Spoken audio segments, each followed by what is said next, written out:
Well, hello everyone. Welcome to the sixth discussion of SF Masterworks reading group. Today we are discussing the fifth book in the series, The Stars, My Destination by Alfred Bester. We are reading the books in the order they were published as Masterworks, so not in their original publication order, but in the order that Collings put them out as Masterworks. We had to break up Cities in Flight into two. That's why this is the fifth book, but sixth discussion. We are reading these one every month, and all the planning for it happens on the Page Chewing forum. So if you'd like to join this reading group, either here for the discussions or just on the forum for conversational discussions, do consider checking out the Page Chewing forum. The book's coming up for the next 3 months, so you can plan and purchase a copy if you need, and if that's if any of these are interesting for you. Coming up first is Babel 17 by Samuel R. Delaney. Next is A Lot of Light by Roger Zelazny. And then the book after that is The Fifth Head of Cerberus. All of these are fairly short, so we don't anticipate needing to break them up. So that's Q1 sorted for you for this reading group. With me, I have the usual group of friends with whom we've done half a year's worth of discussion and plan to do 15 years more of. Susanna, would you like to start us off with introductions? Hello, my name is Susana Imaginario. I'm a writer and sometimes YouTuber at Ten of the Weird. Livia. Hello, everyone. I'm an author as well. I write interactive fiction and I host a podcast known as Books Undone. Jared. I am Jared. I run the Fantasy Thinker YouTube channel, and I also haunt the Page Chewing forums. My name is Chris Moen, sometimes YouTuber, sometimes appear on other people's channels having fun discussions like this, and not an author of any shape or form, but commenter on books such as these. Nice. So did anyone else go start reading The Count of Monte Cristo immediately after they finished the book? Oh. No, I did not. I wanted to. I mean, I thought about it. It's been on my list for a while. But, Have you all read it? Has anybody read it? No? Okay. Several years ago. Years ago in Portuguese. I want to read it in English, even though it's not the original. But yeah, I think I need to read it again. I saw in the introduction that this is one of the influences or inspirations for the book. And I wanted to see how Dumas did in 1,200 pages what Bester did in 250. And also, like, I really enjoyed the story. It was moving fast, like you mentioned, Jared. It moved really fast. And I saw from the introduction of Monte Cristo that the main story follows all the same beats. So, yeah, I wanted to read I don't want to call it original, but the influence that this is based on, I guess. Now, this being the comparison with Monte Cristo, is it because it's a revenge story, basically? Is that the okay? That's what I thought. Okay. In the I believe it's actively stated as an influence or inspiration for the story. Yeah. And also Gaiman mentions in the Afterwards, that it is that it's inspired by a quote in Monte Cristo. So I don't know if it's the entire story. It does follow a lot of similar beats, but apparently there's a quote that triggered this. So I can't wait to read Count of Monte Cristo to see all the jaunting around that. That's going to be cool. 19th century jaunting. Wow. But in terms of jumping, I think that the movie from the 2000s, Jumper, it was a very clear inspiration for this one. Because after reading the book, I was just like, this is so similar. It has it's not as very well done, but it has several concepts. I was a bit alarmed because it's very similar to the translocation that my gods use. to move around the universe. So it's like, I have no idea, but it's exactly the same principle. Yeah. But they Yeah. don't have. Yeah, go ahead. Sorry. I mean, this seems like one of those books that probably had an influence on a lot of other writers that came after. And so definitely that idea of teleportation or what have you was in popular culture.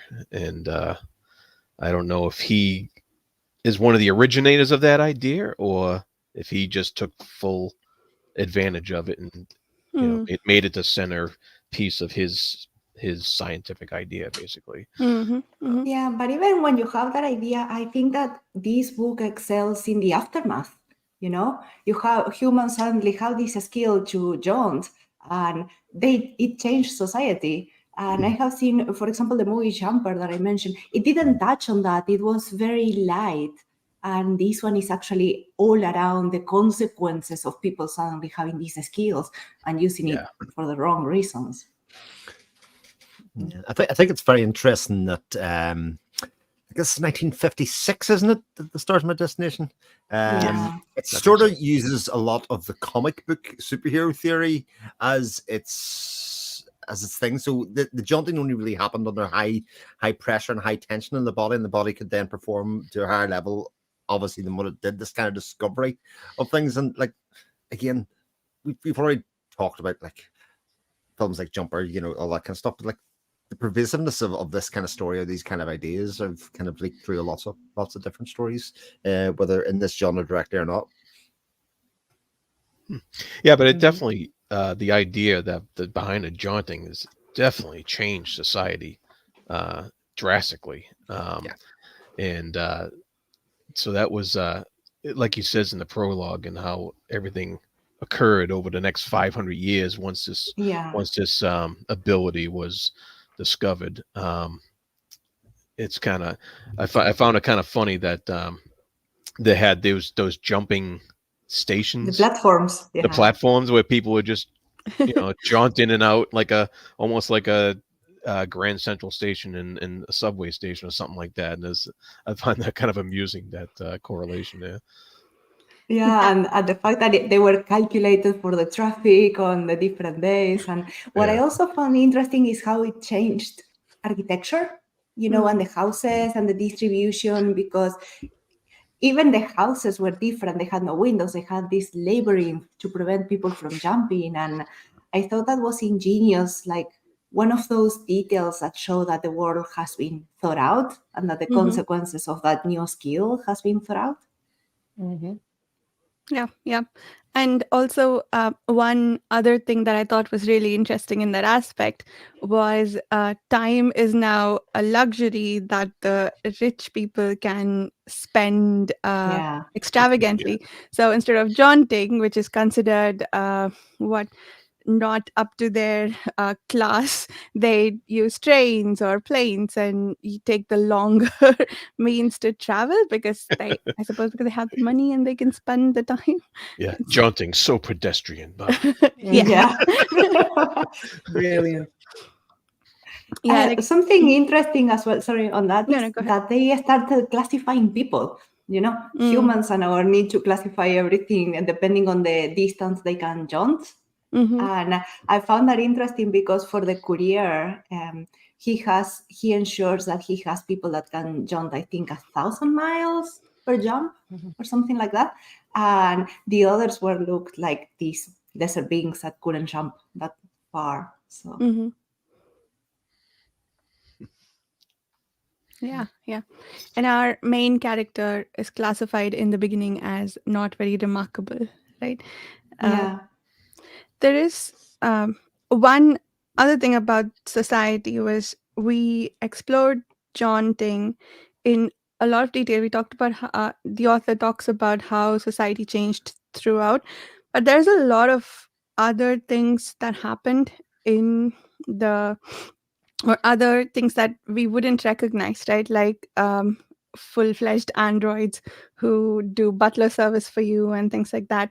The cancellation of organized religion, and that's not exactly a technological advancement, but a lot of societal changes that aren't attributed to jaunting, but are just sort of thrown in there as this is how people live in this time, which I thought was very interesting. I think all the consequences of jaunting were mentioned, and for a long time through the book, until almost the end, I kept wondering why the focus on jaunting, because there's a lot of other things that he's done differently from current times that he's not going into the detail of.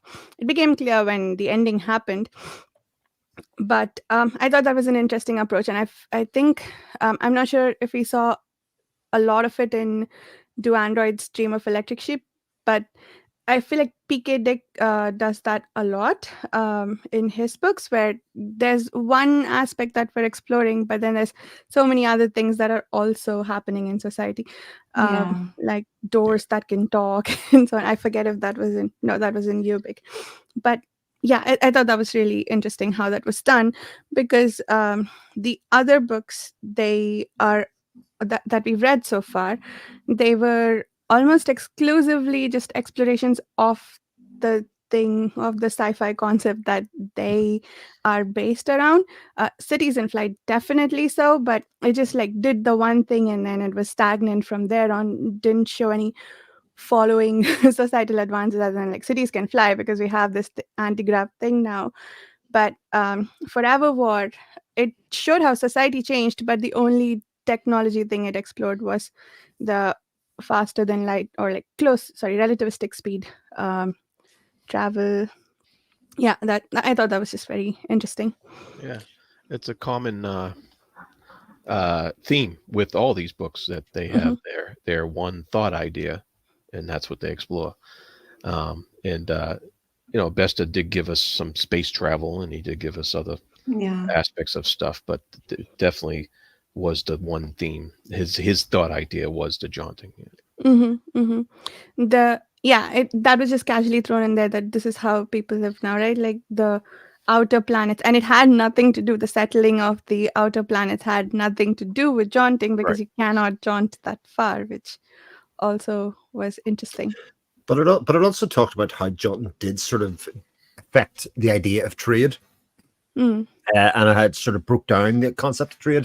And I suppose if you think about it, if like we spend an awful lot of resource on Earth at the moment, like a lot of our resources are spent in energy, and if Mm-hmm. you have an energy-free way of traveling about through like short, medium, long-term distances, like if that economy is then taken out immediately, like Mm-hmm. that have a very jarring effect on world economies and all of that kind of stuff very, very quickly. And even when it went to the point of exploring how it affected incarceration, because that's kind of did that kind of thing of like, oh god, I hadn't thought about that. Yeah. Well, like, how are they going to keep people locked up if you just kind of put them in a Yeah. cell and then next minute they're outside the cell? You know, so it's Yeah, like and the kids stuck on the bed. cruelty. Yeah, and the cruelty of what they do, doing that lobotomy and Oh yes, hurting people to actually take their ability to jump away. So. Mm. Locking women for the sake of their virtue. Yes, that was. Yes. I was cringing on that one. Yeah. A little cringy, yeah. But Yeah. that I think that would exactly that. It's exactly how we would go. We just lock people in Yeah. so they wouldn't jump or no one would get inside the house. Yeah, I can see that happening. And at some In many cultures. I think it's implied that they can not even work, right? Not only being locked away, but there is one Mhm. character that kind of implies women can't even work.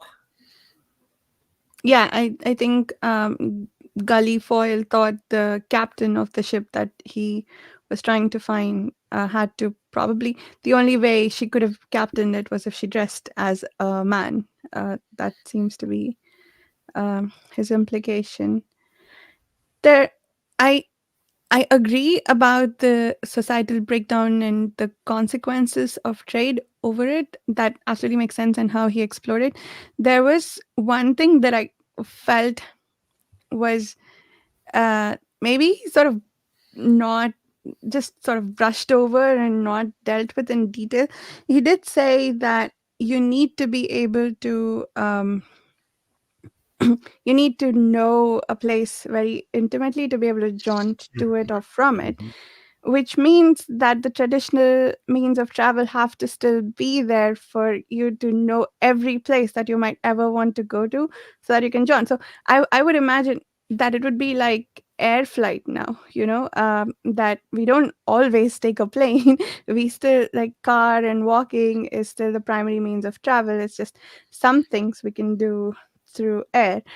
I imagine that that's how it would be. So it should not have, the way he's designed it, it should not have led to a total breakdown.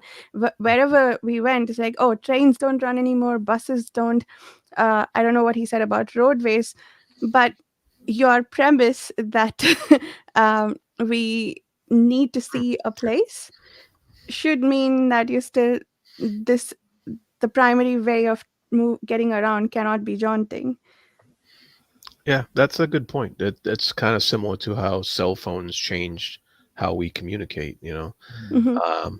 The all the old ways of communication are still there for the most part, but the cell phone vastly changed how we communicate. So it's an interesting point there. I like that.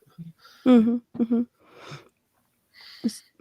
So if we do suspend disbelief, though, I loved all the expansion he did from there with the mazes in people's houses and everything else that we just talked about.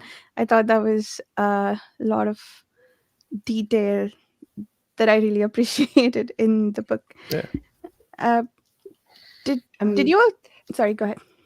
Yeah, sorry. Another detail that I wanted to bring in about that is maybe related to current times, but he says in the book that new diseases came up, the diseases that were no longer happening started, and all of that was because people were moving around so Mhm. much, and that there were no contention and things like that. And I thought that was quite a human behavior, like he went up to so many details to think that society.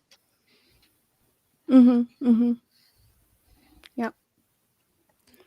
Did this also felt to me slightly different from the other books that we have read, in that it seemed to be um, this world seemed to be just a setting for a different story. It wasn't just uh, exploring, like, I guess it builds on top of what I said earlier. It's not just exploring that theme, it's a backdrop for a revenge story, which I thought was really, again, interesting and different from the Masterwork stuff. It did explore ideas a lot, but the main story isn't the idea exploration. It's this mad dude who wants revenge for, like.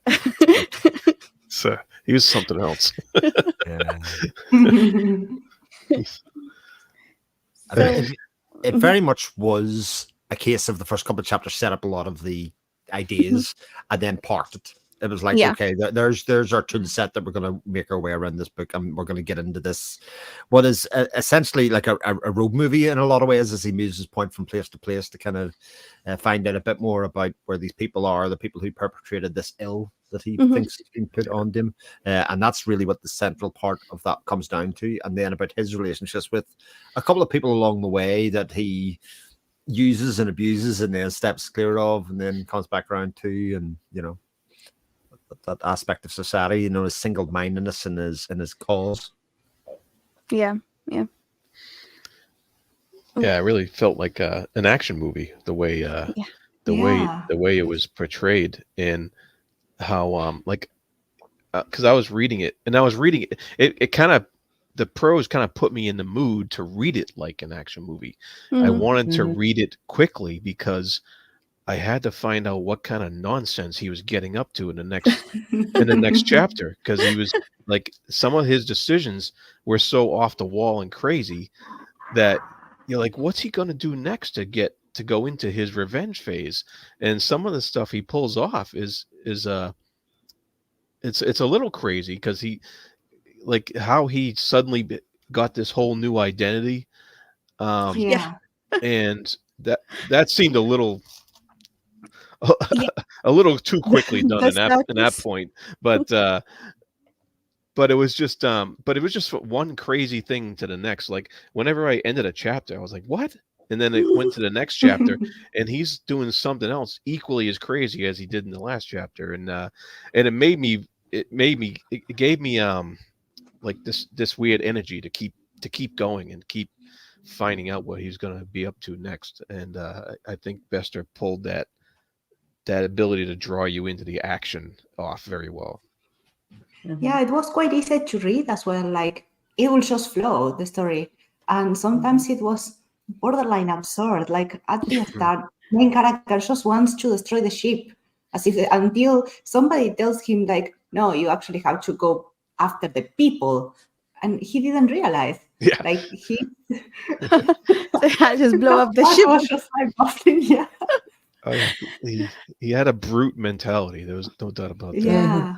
Exactly. Everything he tries is always brute force first. And if that doesn't work, somebody else gives him an idea. And that happens all the time. Yeah, and he grasped onto that idea full force. He doesn't let go of it. Like when she gave him the idea that he needs to think about, going after the person responsible, he then went bullheaded full force into that idea, and so he was consistent in that way. Mm. It wasn't even a personal slight, was it? They just decided not to help the ship. I don't even think they knew who was in it. I think the book that it is based on, Monte Cristo, it is a personal slight that he goes after people for revenge. So this was, I suppose, an interesting take on. I didn't buy into his reasons. The way I explained it to myself was he went mad from 6 months of isolation, and so he, this is all he can think of now, or this is what he needs to continue living, or I guess, yeah, I don't know, like he's had some sort of psychological breakdown because of which this is his sole Well, purpose. as barbaric as he was, right, personally, he did have this sense of, you don't do that to a pedestrian, to a like the old Samaritan thing. A car pulled over and somebody's in trouble. You don't do that. That was his focus. Like, you just don't do that to somebody who's broken down on the side of the space lane in this case, and that was his his it was almost like a commentary on society and how society should act towards one another, rather than a personal affront that somebody insulted him or somebody did him wrong. I didn't see it that way. I saw it as You a didn't? personal affront. He didn't care about anything or even about himself that much until that slide. It was that, how dare you do that to me? And that was the drive. And you go online and everyone takes everything personally, and these days it was just the basic nature of his personality, the average man. That's absolutely true. But he didn't know who it was, though, at first. It didn't matter. He was just going, it didn't matter. His brute mind was just like, go after it. The ship, go destroy the ship, and suddenly he's at it. So But I think at its core, I think that's one of the reasons why you don't like Gully, because it is sort of irrational. The whole thing's kind of irrational. It's not worth, or it is not built up as being enough justification for him to commit atrocities, which is why we as the reader sort of find him this unlikable. He's an anti-hero in a lot of ways in the story, and it makes it sort of hard to root for him, but sort of fascinated by the destruction that he kind of causes in his wake. So, he's a jerk. Yeah. I thought it was also quite a setup for the end, like this terrible person that we see throughout doing the most awful things throughout the book suddenly is the only one with a bit of common sense at the end of what may happen. And I think, and all of the other characters that we think are somewhat rational, I don't want to spoil the end, but they end up taking a different, more conservative approach, to the solution. And I was thinking the same, that he is extremely unlikable, but at the end, it was perhaps a means to an end, a means for the author to make that commentary. Oh, that's nice. I didn't think of it like that, but what you said makes a lot of sense. I had a gripe with the ending actually because I felt like he went from being this single-minded person to, well, first I don't know why he turned himself in, what changed his mind, and also he preaches about the right thing to do, and that felt like too much of a flip. But maybe, Livia, you're Mm. right in that it's not a flip. It's just what he is shown to be, simple minded, I suppose, and that's he's just thinking about it in the simplest of terms, and that's what it leads him to, perhaps. Yeah, I Yeah. like that interpretation. Well, it's a non-religious society, isn't it? Isn't that one Mm, of the things that the book makes towards the end? Insofar as his rage was literally written all over his face every time that yeah. he went into something that was literally came out in his face, and it was only when he came down to contrition and forgiveness and being taken account of his actions that he was able to control the physical appearance of his rage as much as his underlying thing, and that's when he became this kind of almost morose, almost likable character at the end, as he kind of wanted to atone for the things that he had done. But Mm, this society that he stepped into was still a very like was a super capitalist version of our society, if you know what I mean. There was this kind of ideas. I actually wrote down some of the names of the companies that they thought would last the test of time, like Kodak and stuff. And I was like, that didn't Greyhound. get that one right. Yeah, indeed. But the fact that they would use kind of avatars of the same people, so that every store that you walked into, Kodak store, you'd meet the same person, and that this like very heightened sense of capitalism, and then it takes a revolutionary or a single person or a single driven person to actually shake that up in some way, because the system won't change itself without those people. Yeah, Mm. yeah. That makes sense. And there was something towards the end that I thought was like, it felt like it was making commentary against capitalism, which I suppose it is throughout the book, but it was really speaking out in the end. I can't find where I wrote it down, but yeah, it that was an interesting view on society, and it didn't feel like it was appreciating the view either, right? All Most of these people were shown to be somewhat corrupt. The pristine dude, and I don't know about the others, but he says, no, you can't swear inside my house. Stop that. He stops it every time someone says the word damned or whatever. So apparently organized religion is abolished and you have to go underground to practice it, but you can be critical of people who aren't conforming to your religious practices. That seems to be okay. Or is it because he's a richer person so he gets a free pass?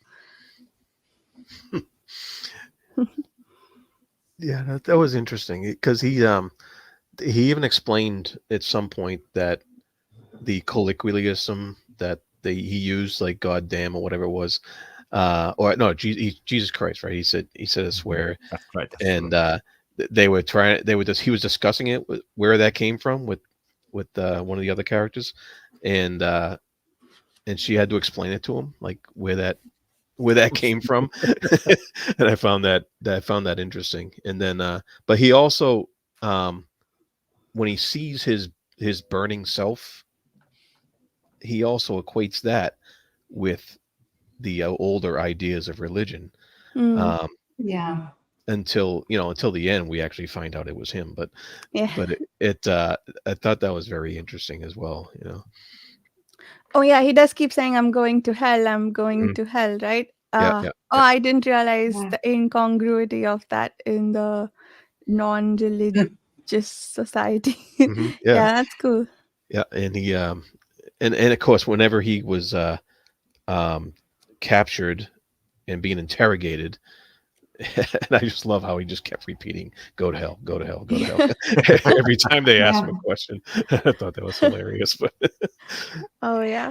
I didn't think it was a plot hole, but more of what Jarrell said, like that idea of these concepts are so detached from the original and now coming back as we just use them. And if you Mhm. think of it, there are many phrases that we still use in the day-to-day life, that are like that have that meaning, and nowadays we just use it without knowing where they come from. Mm-hmm. Yeah, that Yeah. happens a lot. Yeah. That makes sense. Yeah. And as far as the capitalism thing, and I think he's telling us that capitalism is the status quo Mm. in this book, and that and this guy Gully Foyle is the character that he's the foil to bring the change to the status quo. You know, he's the chaos introduced into that capitalistic Yeah. you know, against that. And Sorry, go ahead. no, go ahead. Regarding that capitalism, something that I found quite interesting is the fact that at the end, the climax of a book is when they decide to give, quote unquote, the power back to people by giving them those bombs, the fire bombs that are, and scattering them. Foyle does that without actually telling the others, but they react in a way such as like, how are you going to give people this power, right? And if you think of capitalism, it could be anything else. It could be money or property or whatever. But it's the same idea of distributing something to a group of people and making it even. Yeah, scary too. Yeah. The whole idea of the bombs is quite interesting. The fact that anybody with a good idea or literally will can actually make them implode, and they are presented as being so destructive. Everything in this book goes around the will of people, the individual or the society, to John and everything. I think the main theme of it is actually what we can achieve as humans if we put our minds to it. Mm. Yep. Yeah, I didn't think of it like that, but that's really cool. That's a really cool way of thinking Yeah. about it. But it also brings up the questions of how much power do you give to people, right? Yeah. Yeah. I mean, we don't want just anybody having the switch to nuclear weapons, right? And you wouldn't want anybody having a switch to this bomb type technology either. So he leaves it up in the air at the end, you know, as far as what's going to happen with that. But it is a question raised. Yeah, and that makes a lot of, like, you can see the argument for it, that the power shouldn't be in the hands of Right. a few shown to be somewhat disturbed people. But also, if Gully Foyle had it when he was at his peak seeking vengeance phase, and he knew where Vorga was, then you know what's going to happen, and he's probably not going to stop with using a milligram or whatever it would take. But also, apparently, if you blow one up, you blow them all up. It didn't seem like you could direct will at a specific chunk of it. You do at everything that exists on the planet, which, yeah, is interesting. But that's basically what you're giving people the power to, destroying the planet. It's How nuclear do you weapons, ever like stop really. anyone? Yeah. It's the argument against nuclear weapons from having certain countries have it, not certain countries do have it. You know, it's exactly the same argument and stuff. And really, the idea that you shouldn't allow other people to have it is because you want to hold the power. It's nothing to do with the technology or anything else. It's a threat, really, to say that I hold the power and I should be able to have control of society because of this, like these 20 pounds of power or whatever they want to call it. Yeah. And I suppose it's vastly different. Even giving governments power over something like this is kind of bad, but there is enough safeguard there. I suppose it's a whole body of people. It's not one person. But here it's a very rich dude who wants control of the ability to destroy even the solar system, it seems like, based on how it was described. Yeah. I am here imagining a sequel where Earth is destroyed, and it's the science people, or however they were called, that go venture into the stars, with their Oh man, with yeah. their side. That part was painful to I almost gave up. Yeah. It was so funny at the same time.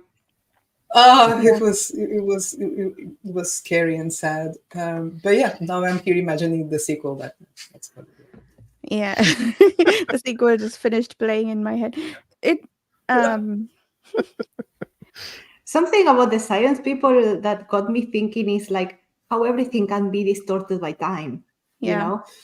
Like they were even using very specific things, and the way they talked about, like, oh, that's very scientific, they would say. And it was funny, like, how much time had they been isolated not to know where specific things come from and the symbols and the tattoos that they have? But it also showed the knowledge that remained, the things that they considered important or more important to society, what Yeah. was passed on. They, Mm. they completely, I don't know, regressed to, regressed. They had no idea what they were talking about. It's just very sad. It was almost like a religion of science, you know, like talking Yeah. about like They had Yeah. all the lingo, but the thought process was gone. The mindset was gone. There was very little exploration of the common man, though.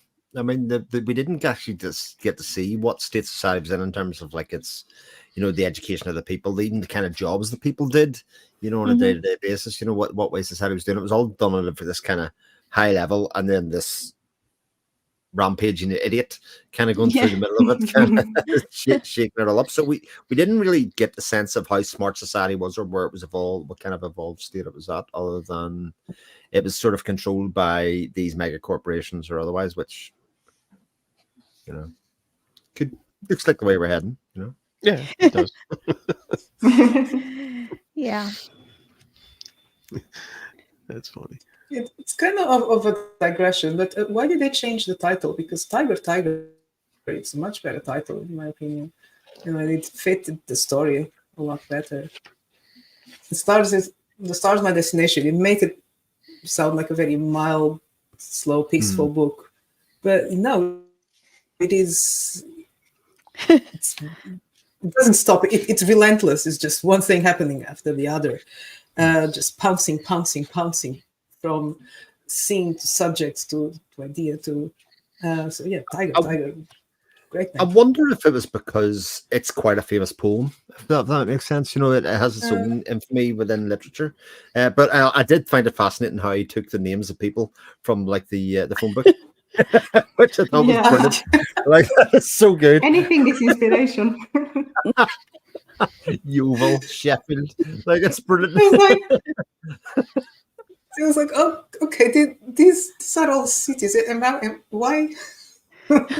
Took me a while to try to understand what I was reading.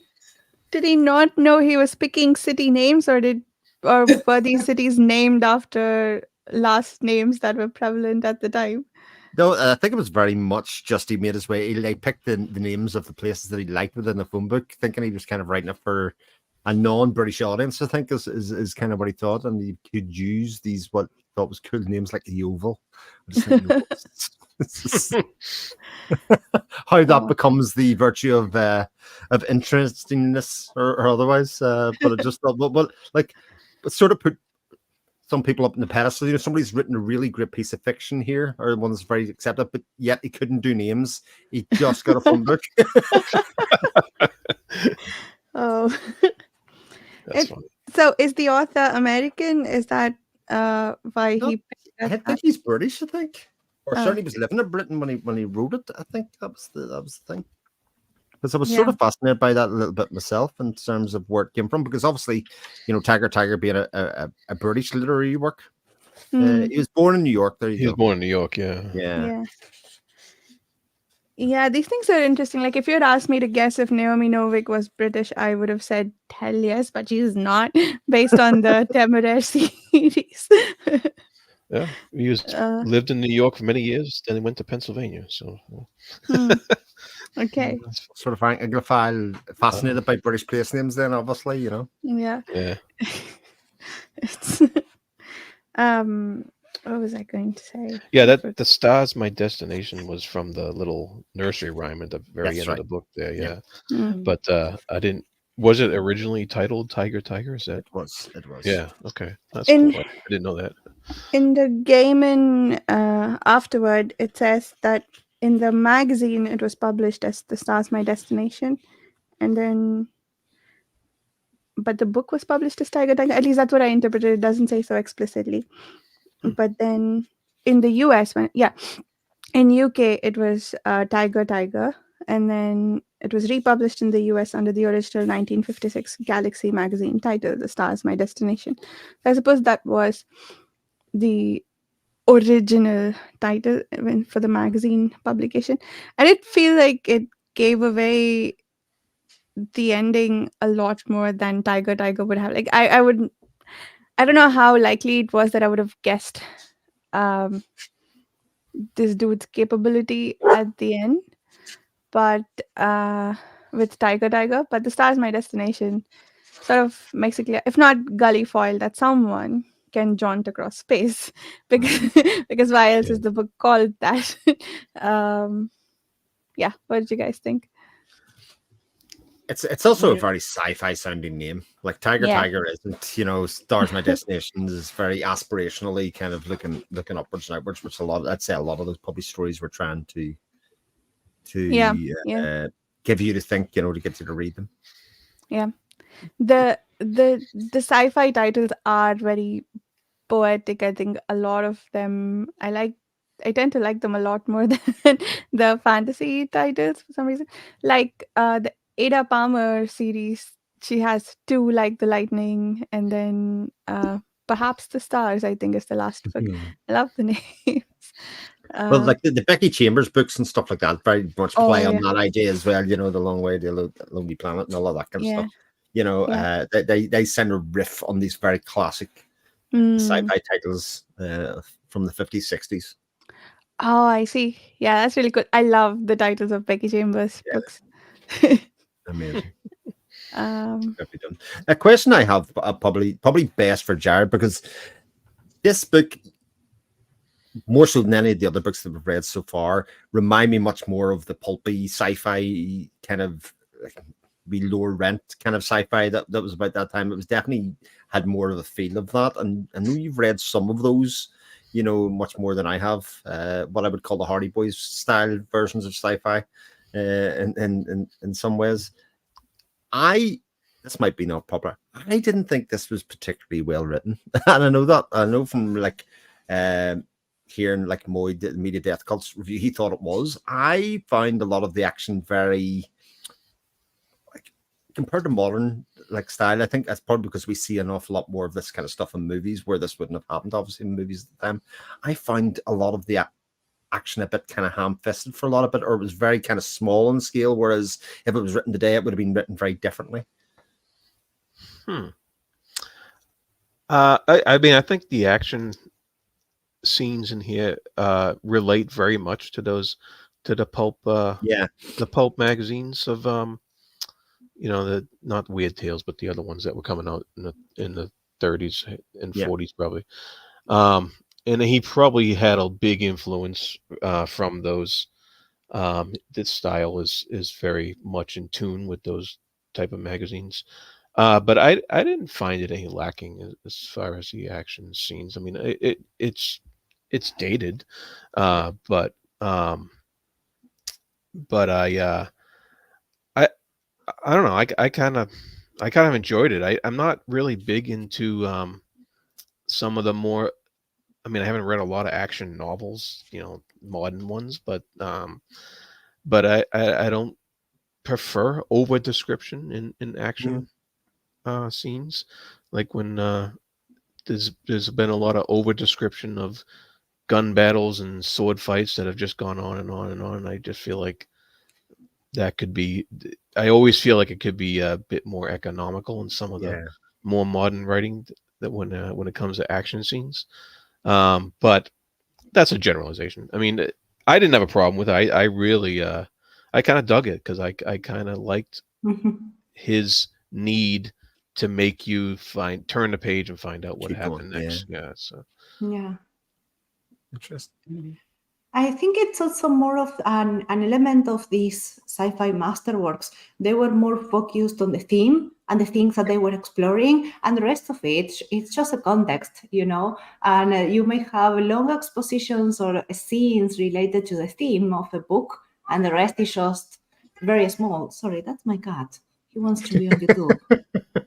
welcome. Got a point to make. Yeah. Sorry. But unlike like Cities in Flight though was painful. The stuff Yes. around the stuff around the themes, and this wasn't painful at all. This was No, it enjoyable. wasn't. No. And Do Android Dreams, I thought that the fight scenes on that one were not that good. They were generally just point the gun, shoot, that's it. Yeah, I agree Yeah. with that. That the fight scenes were kind of just quick and almost like a side thought. Mm. Yeah. Did anybody feel any peril at any stage in the book? Because it just kind of, just there was an absence of it in this book, if you know what I mean. Whereas, at least I think in the Androids, there was a kind of probably moments where he was in the other police station. You kind of thought, oh, there's threat here. But in this case, I don't think Gully ever felt like he was under threat. Even the kind of mock deaths that he has a couple of times, where they kind of allude to the fact that, oh, he's dead now. Oh no, he's Yeah. not. A couple of times. I don't think he ever really felt, or maybe you didn't care so much if he did come to a bad end. Maybe that was part of it. Yeah, I think that's why he had to be so unlikable. I mean, as a reader, you wouldn't care what happened to him. It was very hard to sympathize with any of his struggles. I mean, he suffered a lot. You know, he was left in space. He had an encounter with the space people that was pretty bad, and then abandoned again, barely survived. Then was in jail, terrible conditions. But we don't feel sorry for him at any point. You know, we can still appreciate the story completely detached from his suffering. We can understand why he's doing what he's doing, but we don't really care. We are just interested in everything else, which I thought he was brilliant in that regard. Yeah, And I it was really hard for me. Yeah, sorry, go ahead. I liked some of the aspects of the prose, the dialogue, not the dialect that he used, but throughout the book, the dialogue, the bits of the dialogue, they were really, really good. That's why, and then the way that it just, you didn't need to have those huge descriptions of the scenes of what was going on, because you could get that just by the conversation. Even characterization and everything was through dialogue. It was very, very clever. In my opinion. Yeah, I agree with that. There was a lot of clever dialogue in there that yeah, like you said, it led to the characterization of the character, the dialogue itself. Yeah, that was very well done, I thought. Yeah. I did think that it was really difficult to take Gully Foyle seriously, and I guess it wasn't intended that we ever do take him seriously. But to your point, Chris, there were some other things that this book does that felt different from most of the books I've read from recent times, or even for that matter, I'm only 30 pages in, from how Count of Monte Cristo does it, in that we don't get an inside perspective into any of our characters. So I think that's one of the reasons why it's hard to take Foyle seriously, because everything that he's doing from an external perspective is clownish. To the like, he goes and establishes a circus.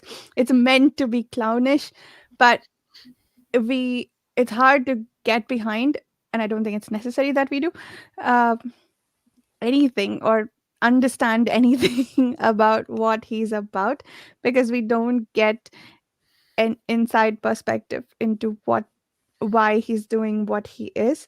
Same with most of the other characters. We don't know how any of them what any of them are thinking, and also their reactions to me didn't feel immediately decipherable. You know, like, okay, this person is reacting you could argue that in movies we don't get inside perspectives. You're supposed to deduce from what's going on screen, and a lot of books do that too. They don't give you a fully inside perspective, but you make sense of what's going on. I didn't feel like it was easy to make sense also of these. So, but I don't know if that's a more modern style to add psychological elements of who's and motivations for why everyone's doing what they are, or if this is just a difference in the writing style for this author. I A haven't bit read of both. anything else. No, sorry. Go ahead. I'll just a bit of both, and the character, his motivation was just the one motivation. It was very simple. That was established from the beginning. Yeah. Everything else, I mean, we don't know anything about his childhood. Don't know anything about what he did before he went to space. It doesn't matter. It's one track mind, and that's all we need to know. And everything else, the other characters, we get very little as well. That's what I mean. If it might be the style at the time compared with it is now, where you have to explain everything because otherwise people don't understand. I don't know. But even the other characters, they were pretty much defined. They were all two-dimensional. They were just defined by that one or two motivations. Mm-hmm. And you know what? In any other book, that would probably annoy me. But this one, it worked. It was, I think, it was enough motivation to get the story going, which I was still trying to elaborate on that, because I thought, how did you get away with this? You know, it's an engaging story with just two-dimensional characters. I don't know. I felt it was a matter of the narrator. You know, nowadays we are very used to having either first-person narrators, so you are always in the head, and third person that are very biased and following a single character. And this narrator is just like looking everybody as an external person observer. So that's what sometimes what we see people in reality. If you meet someone very fleetingly for a few moments, they may seem two-dimensional in reality because you don't know them.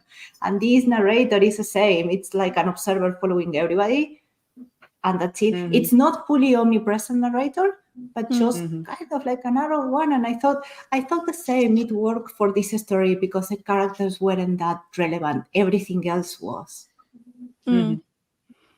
Yeah. I agree with you, Susanna. Like it worked incredibly well for me. I was thinking, like, it's not one of my like favorite books ever, but I did enjoy it enough to go want to read the story that it's based on, right? And I feel like it has done, and I felt like the book was clever in a lot of ways. It did a lot of very clever things with the plot. So yeah, there's a lot missing, but I think there's a lot that works enough to make up for what I would look for in a book that I enjoy very much. It'd be interesting to see Count of Monte Cristo, given that that's what 5 times the length of this. In a lot of ways, right? That it maybe does fill out the bits that it doesn't issue in this. Like even our romance here, like if I was reading 1,200 pages of Count of Monte Cristo, and that was the level of romance that you were getting out of it, I'd be very, very annoyed with the book. Yeah. Whereas I sort of like how it eschews that romance, sort of to give it some gravitas, as in the person that you're chasing is this person that you supposedly love, although is fully capable of love, any of that kind of stuff. That all felt a bit weird, but I'm glad it kind of threw all that out the window and went, like, the book's not about that. That's grand. We're just going to move past that. That's fine. I think, as I recall, the only parallel with Count of Monte Cristo is the revenge bit, the single-minded revenge, and the fact that the Count was imprisoned for many, many years, and it was the thing that kept him going was how he would carry out his revenge. The romance has nothing similar, not as far as I recall, and the characters are very different. And the books themselves, I mean, in the Count of Monte Cristo, you have pages and pages, hundreds of pages of all his motivations and thought process and how he's feeling and why isn't. Yeah. So the completely different in that regard. In Stars My Destination, he cut all that. We don't need all that. We just need the motive. Yeah. Yeah. The characters are designed to, to just to move along the thought, the idea. That's it. Yeah. Mm. One other thing that I kind of had an issue with, because we're talking about writing style, is I wasn't always able to locate people. I don't know if it was because I wasn't paying enough attention or if there wasn't enough information. Like they'd be somewhere and then the next paragraph would indicate that they got out of there. But I feel like the bit in between was missing to tell us how they got there or what changed in between. So yeah, I did have trouble with that, but I don't know if that's a me problem. Uh, I find the same thing. Yeah. That's what I'm talking about. Some of the Yeah. action, right now, the action scenes about how they're constructed, and then I just think it's very much of its time. At that time, I think a lot of what our language that we use is based on what we've seen in movies and kind of visuals, kind of stuff that we see. Whereas it wasn't as prevalent then. You know what I mean? So I think it was just a thing of the time, rather Makes than sense. certainly poor writing or something. But anyway, it was very cinematic. Just cut scene, another location, another scene, and you fill in the gaps. 2 or 3 paragraphs in, you're like, oh yeah, also this is what's happening. Oh, this is what happened. Oh, great. And yeah, but it was always like 2 or 3 paragraphs. Brilliantly done. Was this Taking notes. was this ever adapted to a film or? I think so. Mm. I could see it happening, taking the shell or bones of it, certainly, and making it Yeah, into something. because Yeah, I think it could easily be adapted for a screenplay. definitely. It's got that kind of quick dialogue, and it's got that like you said, the quick scene changes and stuff like that. So it's kind of curious. I know it was adapted by Howard Chaykin for comics back in the 80s, but I never liked his artwork, so I never read it. But I'm just curious if it ever got, maybe under another name or something. I don't know. It got adapted to a film, but.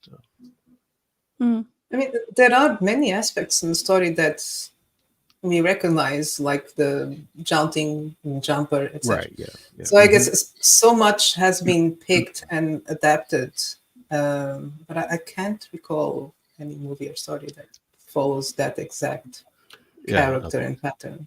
Yeah. I think it'd be an interesting movie because I think the movie that you'd have to make of it would end up being a lot more hard sci-fi than what the book is. If that makes sense. I even though this is within the scheme of the books that we've written, definitely the most kind of readable, the most story narrative driven of these books that we've written. I think for the points that it's trying to make and the kind of technology that's talking about making, I think it becomes very hard sci-fi as far as the thing goes. And maybe for that reason, they're like, it's not really adaptable in that stage because hard sci-fi tends to not be very successful, especially for the amount of money that it tends to cost. Yeah. Could be a fun film too. Could be fun. I was going to say, I'm watching Foundation at the moment, and oh my god, that is so brilliant. How they do the hard sci-fi there, after not initially, dealing with it, So. Oh, nice. I have been meaning to watch that show. I still haven't set up my Apple TV, but I go from moments of, oh my god, this is the best thing ever, to please make it stop. Can I just divide the story? I just want to know about the Empire. I can't cope with anyone else at this moment. I'm taking another break because I was getting aggravated with all the other side plots. I will persevere slowly. speaking of a name like Hari Sheldon, Yes. there's a point here about how jaunting led to the disappearance of race. I thought that was pretty cool because everybody's going all over the place, and so most races don't make sense anymore. And we're 500 years into the future, so there's enough time for that to happen. So that was really cool. There's also the idea of jaunt-assisted suicide, the blue jaunt. Yeah. Oh, yeah. Oh my god, that was a bit cold. And in Also brilliant. not not to be morbid, but that seems to be like the cleanest way to suicide. Yeah. But also, how does it work? Because you've got to visualize the place that you're going to. So how do you do it? Like we're basically saying, doing it in the middle of rock, weren't they? And kind of these explosions within mountains. So you've got to know what that place is like. Again, there's a couple of moments when I kind of went, you've set up a lot of ideas here, and then you do something with it, and then sort of say to the audience, but don't worry about how it actually happens. Yeah. It's just an idea that I had, No, I mean, And- it's basically when they will themselves to die. Yeah. So you can try to jaunt to hell. Was that a thing that happened in this book, that they wanted to jaunt to heaven or hell, and then they didn't make it because those places either don't exist or they don't know how to get there? I mean, that's a whole separate podcast. I think that discussion. But imagine, I think that would happen if suddenly we had this ability of going anywhere you want to go at will. Yeah.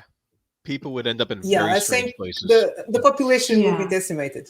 Yeah. Mm. I think so too. Yeah, I don't buy into the whole the collisions are unlikely thing. Yes. Like, how do you guarantee that two people won't visualize the same place on the stage? Like, and they did say towards the end that when there was a rush of people jaunting when the bombs came, that people collided and blew up. Like, first of all, I like that. That's how a jaunt fails. You explode. Arrive at the same place, same time. Right, Nice. so next time Jared says my dinner's ready here, and everybody just says, right, we'll all just go to Jared's house right now. You know, Yeah, right. we all end up colliding in exactly the same place at the same time. You know, If you guys show up, I'll know jaunting has happened. So. Yeah. Yeah. And that's why they travel by train and car. You know, they know better. Mhm. yeah. Yeah. They have the luxury. They would not risk, being killed on their way to work because someone happened to think going in the same place as them at the same time. Yeah, Yeah. exactly. That was the other issue I had. I found it hard to buy that one, you given all the risks associated with it, that people would jaunt as frequently as they do and as purposelessly as they do. Like, you want to get from place A to place B really fast. Cool. That makes sense. We travel by air all the time, even though it's a death machine. But the but with jaunting, getting, like, the dude who was, maybe it's because it was his job, like the dude who was supposed to make you jaunt double your distance, and he was jaunting from outside to inside and then from his door to his desk, probably showing off his jaunting abilities, but using it so purposelessly seems like you're just inviting trouble, and I think it's less likely that so many people would do it so widely. You I don't would- think I would- it's likely that people would just jump from the couch to the fridge and back? Yeah. I can see it happening. Oh, yeah. I'm going to the mailbox. Be right back. Yeah, exactly. And people still complain about putting the bins out. Yeah. Yeah. I don't I'm know. sure you could talk about that or travel like that at the 1910s, 1920s, when it was considered very dangerous. They'd be looking at people, how many people travel by air, going like, what are people doing? Like, they just turn up Yeah. and they get carried on the plane, and then they arrive at the Mm. destination. They don't even take headphones off. Like, Yeah, but I mean, that's to your point, Vasher, about that. I kind of like automatically no prize it in my head, where I automatically explain how this stuff would Mm. work when he doesn't explain it that Mhm. well in the book. I go, well, they must have some sort of jaunt traffic control, Mhm. like around those pads, and they must have, I automatically put that stuff in myself for Mm. some reason, Yeah. and now that you bring it up, I'm like, oh yeah, I guess it wasn't really Mhm. that well explained, but I kind of just do Yeah. that myself while I'm reading it, and I don't know Mm. if the prose encourages that in this kind of Mm. situation, or if I just do that myself, but Yeah, I guess, I mean, I know I do that too, Jared, often, and my my approach is like find all the reasons before I decide this is not good enough. But the but he does, if he didn't mention collisions at all, and like, yeah, cool, but he does talk about it, and someone gives a calculation about how the probability of collision is so low, and that's why you can jaunt safely. Mm. But then you don't go on to say what they are doing to manage collisions, other than the field is so big that you're unlikely to collide with anyone. But it, yeah, anyway. uh, Well, I think there are quite a lot of sorry. No, I go think ahead. there are quite a lot of things in this book that are just because I can. You Yeah. know, like many characters will do things just because they can. And Mm, at the end, there is when Foyle is talking to the weird android, that android says, why will you do it? What for? Because you are alive, sir. You may as well ask why is life. Don't ask about it, leave it. And that seems to be the premise throughout the whole book. Like people will just do things because they can. And when I reached that sentence, I thought like, perhaps that's why they just shunned carelessly. It's because they can. And many times even we just do things because we can, because I don't know, I can spend a whole afternoon reading because I can, you know? yeah. That's a good point. What did everyone think of the Burning Man and his? Did you see time travel coming? That was really cool. I thought the Burning Man throughout the book was really cool. As I I like don't know, I yeah. like how it was tied into the fact that he was like one of the first people to jaunt across space, and that tied into his that little time travel episode. I don't know if it was an ability per se. I don't think he did it on purpose or anything, but it was but it happened to him. Uh, Yeah. so that was, it was pretty cool. I liked how all that worked out. I got a bit concerned when I realized it was time travel. I was like, oh, how are you gonna explain this now? But I kept reading, and yeah, well done. Yeah. I liked how it was explained. Of course, if you start thinking about it too deep, it just falls apart. Yeah, But don't I think too liked much. how it was explained, and then how it tied in to the end. I really enjoyed the ending. I think Yeah. it's really good. The ending Yeah. is quite amazing because, as we said, there are a lot of things that are quite sloppy throughout the book. Like he sets everything up, and then there are these little plot holes there. But the ending sequence is perfect. Like he went back and tied up everything. And I was reading, and I finished reading it, and then I said, like, no, I need to check. Went back to read it and flip the pages to see the scenes, and they matched. And it was like he put up on that sequence everything he didn't put up in the other part of the book. And I really liked how when the Burning Man appears and we have the point of view of Foyle, he just hears the weird noises. And then it's a Burning Man who hears the weird noises, and we have all the printing going wild in the pages. I thought that was very well done, because it's not only using the words as a medium, but how you present the words as a way to tell what the Burning Man, or show in this case what the Burning Man was experiencing with the synesthesia and everything. Yeah, that very good. I really like that. Yeah, like you said, Susanna, when the time travel started, I was really worried we'd meet a time loop, and it didn't happen for a long time until he met what was her name, Robin, in the end, in the future, and she tells him, an expert told me to tell you. And so it doesn't seem like he was the one to tell her, though, or maybe that conversation happened off page. But yeah, that was a loop, but it feels intentional, so I'll give him that. I don't like when they accidentally create loops with time travel.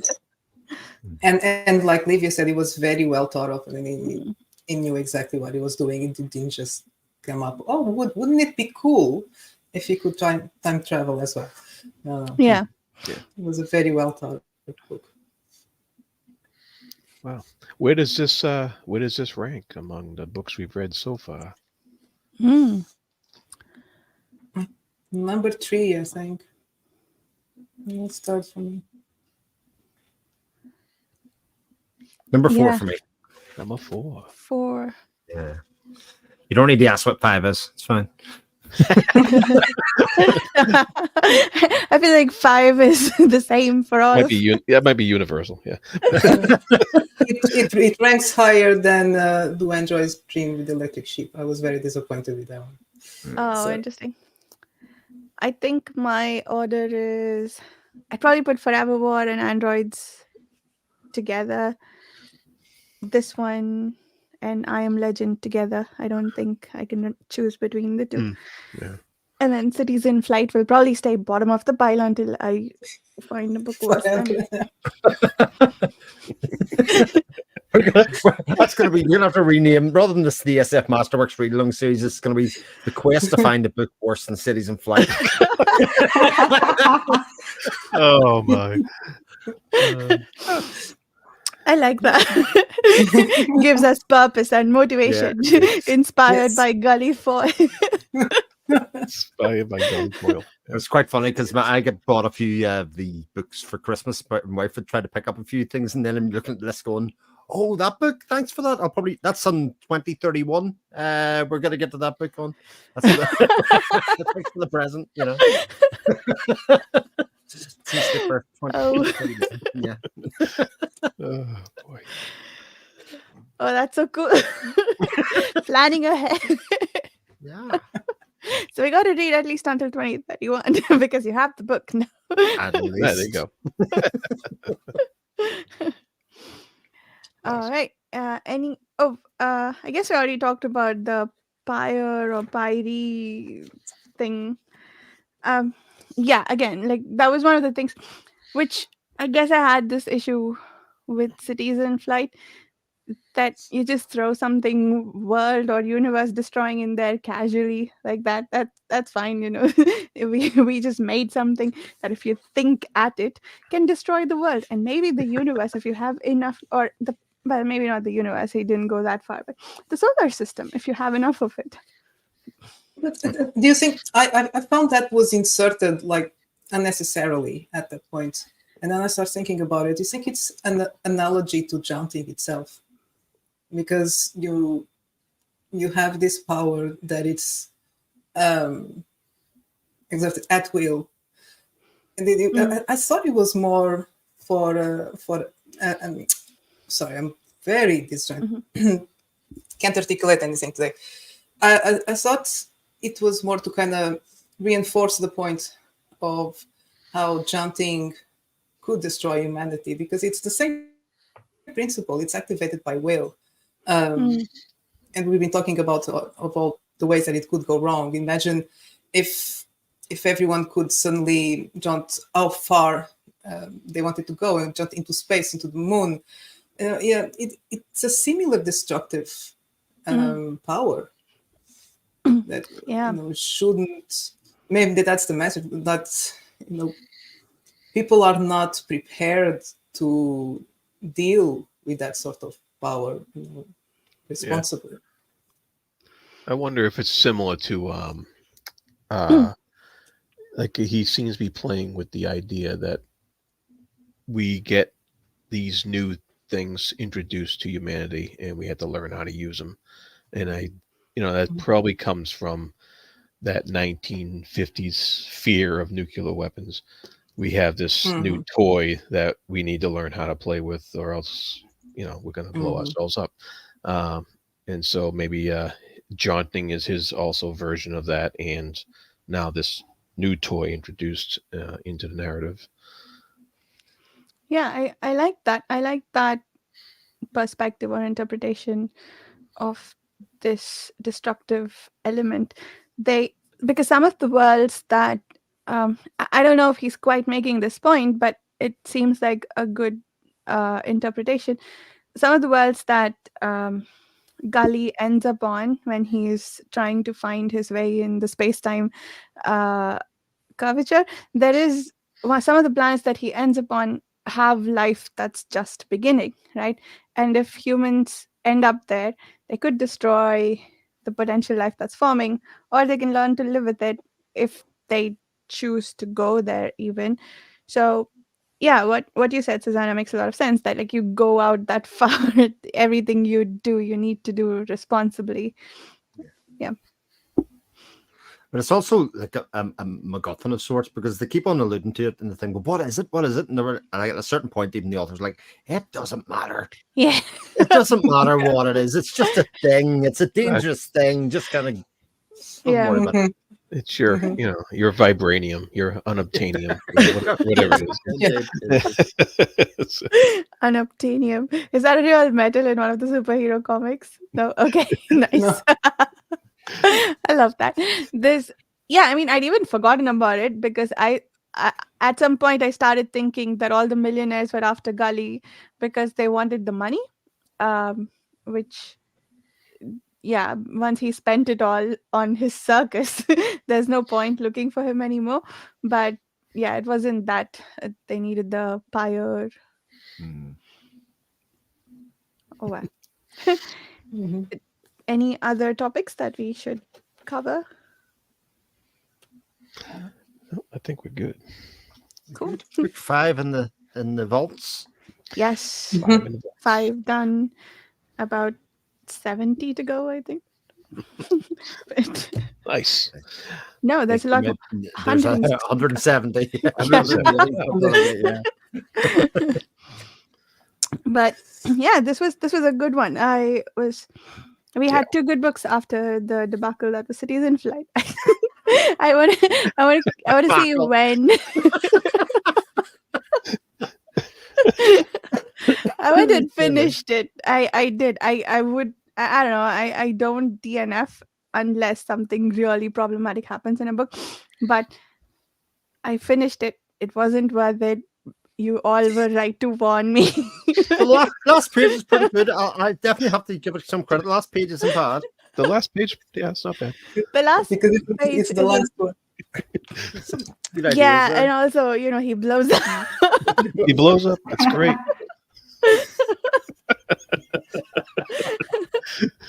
It must have been very rewarding to get to the end and say, Oh okay, yeah, it it looks. was. Yeah. You get this profound sense of relief that it's over. Yes, relief. That's always the emotion you want to feel when you finish a book. But also another book that made you want to read Count of Monte Cristo when you got to the end of it. Something else, Yeah. please. Oh boy. Oh, I suppose this one made me want to pick up a 1,200-page tome. I'm 30 pages into it, and already I feel like the writing style is different and a lot better. So I guess it's mostly the lack of information isn't from this book, as should be clear by the fact that it's 1,200 pages long. So next up, like I mentioned in the beginning, is Babel 17 by Samuel R. Delaney, which we are reading. Amazing. Which I already read it. It's amazing. You read it already? awesome. Oh, I'm looking good. forward to that. I am actually looking forward to all 3 of the next books because I've been wanting to read Gene Wolfe for a while. Fifth Head of Cerberus seems like a good intro to that. A lot of light. Ever since I heard about the premise, I'm really curious to see how he deals with that. And Babel 17, I don't know much about, but Livia says it's good, and so it's extremely original. Yeah, it's extremely original. Like the whole thing about how they travel in space is not your Navy-oriented thing. It's very unique. Nice. Cool. Yeah, I am curious. Eager for that. So once again, if you'd like to join us on these discussions, please consider checking out the Patreon forum, and we'll let everyone tell us where we can find them and their books. Chris, would you like to start us off this time?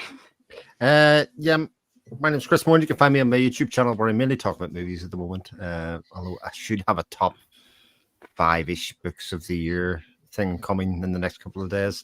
But other than that, I'm in the Patreon forums.